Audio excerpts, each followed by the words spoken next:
We're going to be talking about how to create charts in EduClimber. We're going to specifically focus on district and class charts today. However, please know that you may have access to grade level charts. You may not have access to district chart. It all depends on your permissions in EduClimber. You can get to the charts at any point in time, wherever you're at in EduClimber. They kind of always appear up here at the top. Today we're going to go directly into district charts. Now keep in mind, you're going to see different things based on your permissions here. EduClimber will not allow you to see anything that you don't have permission to see.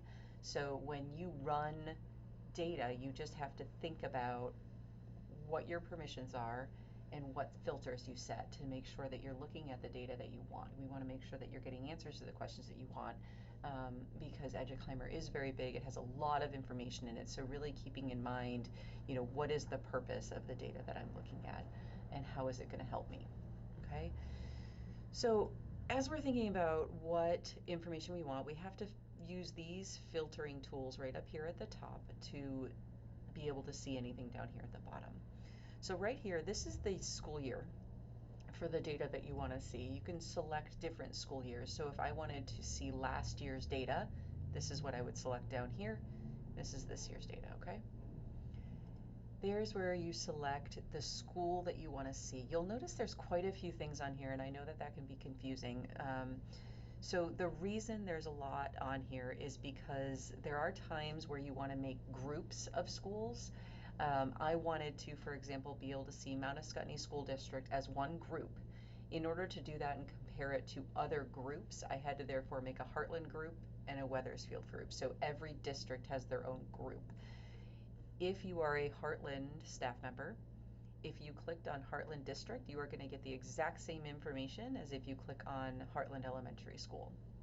However, if you are an Albert Bridge staff member, if you click on Albert Bridge here, you are only going to see Albert Bridge data.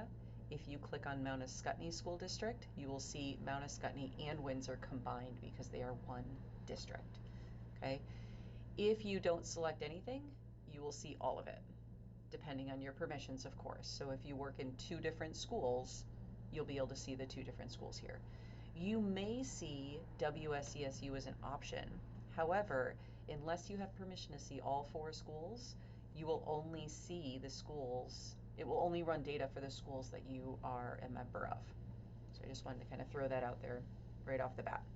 So for these purposes, I'm just going to go ahead and select Windsor School.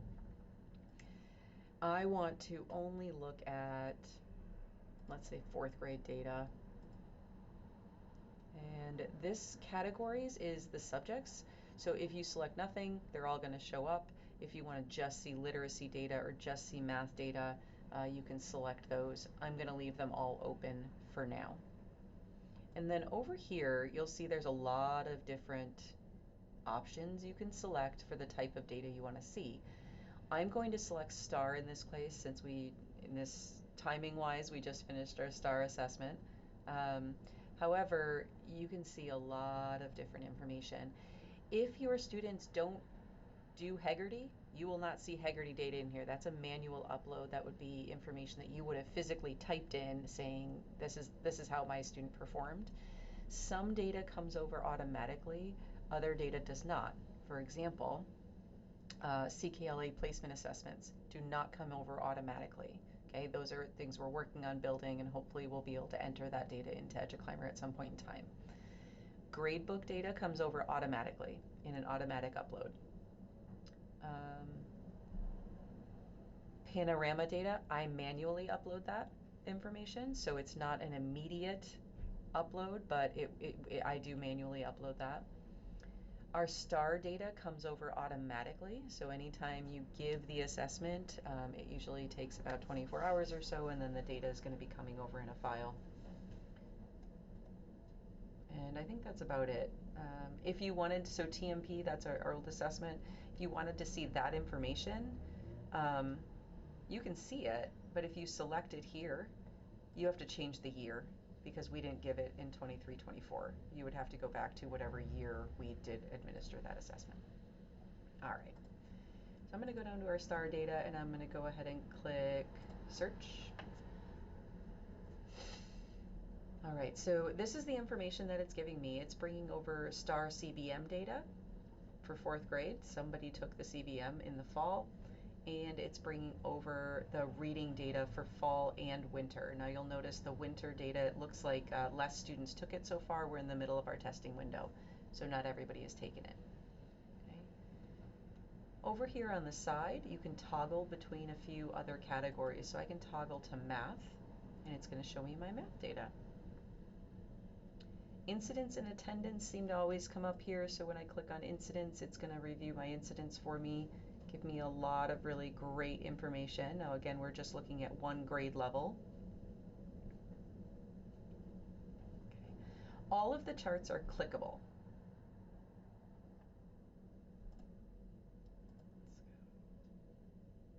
Okay, and I'm going to show you that in just a minute. To start though, we're going to take a look at our reading data here. Up here in the corner, you can expand it so you can see it a little bit bigger. I always like to scroll down a little bit so that these buttons down here show up, because I can turn anything on here on and off. Okay, so if these lines are really confusing to me, I can just turn them off. Okay, now you have at or above benchmark and below benchmark. If you'll remember, we like our STAR data to look at our STAR data by state levels. There are 4 state levels, 1, 2, 3, 4, not just 2. This is just showing at or above. So level 1 and level 2 are down here, level 3 and level 4 up here. If I wanted to see it broken down further, I can utilize these 3 little buttons right up here, and I can say view performance levels. That's going to change the way my chart looks. Okay. Now this is super helpful visually. However, if you want to see more information, like what percentage of students are we talking about here, or what number of students are we talking about, you can go back to those 3 little dots and you can click display numbers on the chart. Okay. Again, I'm going to turn these off.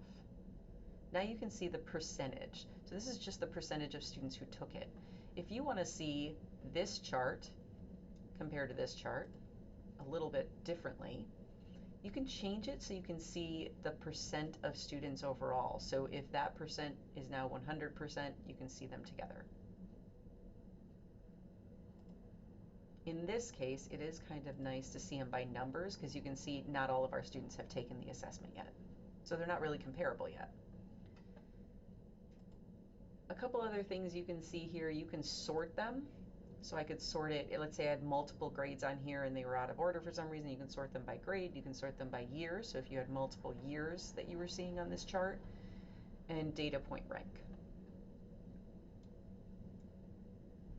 All right, you can also change the chart type. People like to see charts in different ways. I personally like to see it like this. However, if you change the chart type, it's going to put it in a different format. So it all depends on how you like to look at your data. And you can change it back. All right. So a couple other things about district charts is we can, you can always dig into this data further. Like I can look at it like this. I can just see how many students we're talking about here at the different levels, okay? And we can click into it and get even more information. We're going to talk a little bit about this in another video. Let's scroll out of there quickly. I want to go back up and show you even more data. So if we left all of these open, it's going to show us a whole lot more information. So we can select search and see a lot. So you can see your gradebook data. One thing I do want to point out here is you'll notice that the bands are different. These are your color bands up here. So how it knows what to color it. You'll see that this one is defaulting to state levels and there's no colors. So when I click on it, I can change it to STAR with % mastery, and it will show me my colors.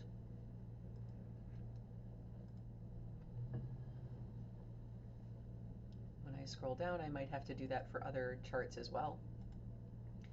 If you change something to % mastery or to a different one and there's still nothing there, you can select another one and it might show it differently. Okay.